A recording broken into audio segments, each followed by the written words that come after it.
One sunny afternoon, a young girl named Alice sat by the riverbank with her sister, feeling rather drowsy. Suddenly, a white rabbit with pink eyes, wearing a waistcoat and checking a pocket watch, scurried past. Oh dear, I shall be too late," he muttered. Burning with curiosity, Alice jumped to her feet and chased him across a field, just in time to see him pop down a large rabbit hole. Without a second thought, down went Alice after him. The rabbit hole went straight on like a tunnel for some way, and then dipped suddenly down. Alice found herself falling, as if down a very deep well. The fall seemed to go on forever. She looked at the sides of the well and saw cupboards and bookshelves. Here and there she saw maps and pictures hung upon pegs. Down, down, down. Would the fall ever come to an end? Finally, thump! Alice landed on a heap of sticks and dry leaves. The white rabbit was just disappearing around a corner. She hurried after him and found herself in a long, low hall, lit by a row of lamps.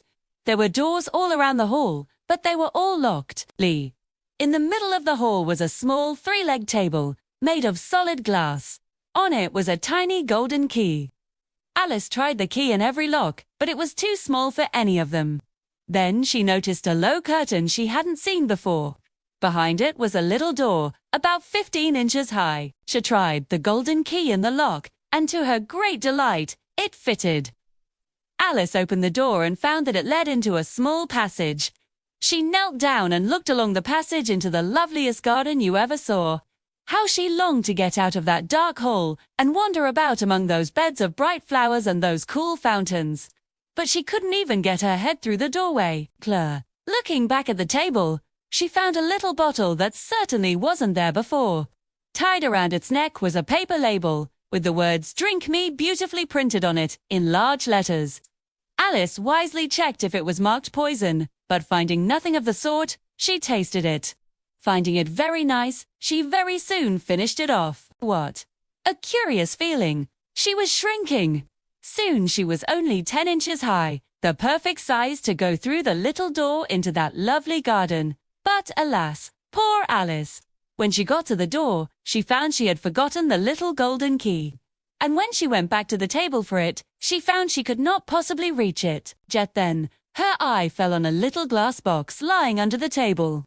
She opened it and found in it a very small cake, on which the words "Eat me" were beautifully marked in currants.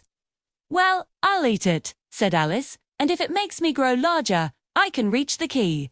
And if it makes me grow smaller, I can creep under the door." So, she ate a little bit. To her surprise, her head hit the ceiling. She had grown to more than 9 feet high. She picked up the golden key and hurried to the garden door. But poor Alice could now only look into the garden with one eye. She sat down and began to cry.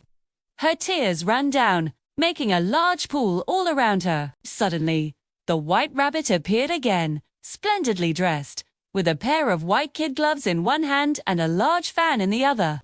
He trotted along in a great hurry, muttering to himself, "The Duchess! The Duchess! Oh, won't she be savage if I've kept her waiting?" Alice picked up the fan and began fanning herself.